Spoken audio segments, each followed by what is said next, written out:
Complaining drags you down, doesn't it? You are around people who are griping. It is not an enjoyable place to be.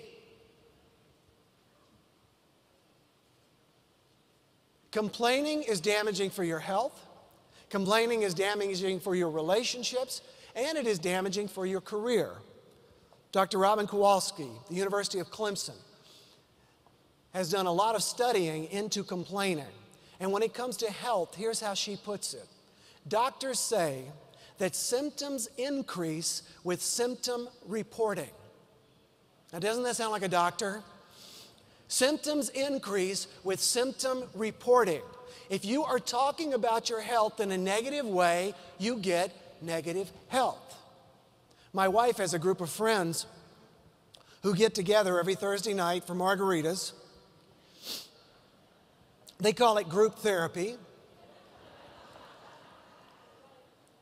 And they get together and they complain about the men in their lives. And no, my wife doesn't attend.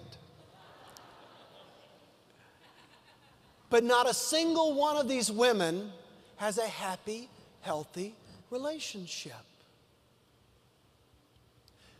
If you're in a management position, do you look around and say, you know, it's time to promote somebody who gripes the most? That's not the way it happens. One of my favorite stories, two men working on a construction site. They meet for lunch. They both open their lunch pails. And the first one opens his lunch and says, "A meatloaf sandwich? Oh, I hate meatloaf sandwiches."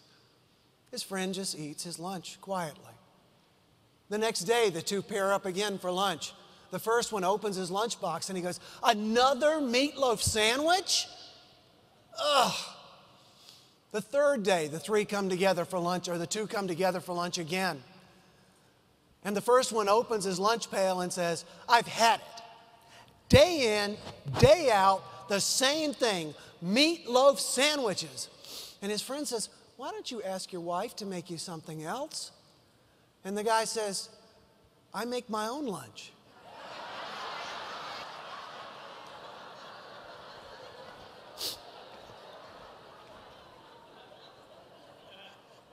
You're making your own lunch. Do you get that? We all make our own lunch. You are making your own lunch by the words you are saying, because they are indicating what you are thinking. When you complain, you are focusing on what is wrong.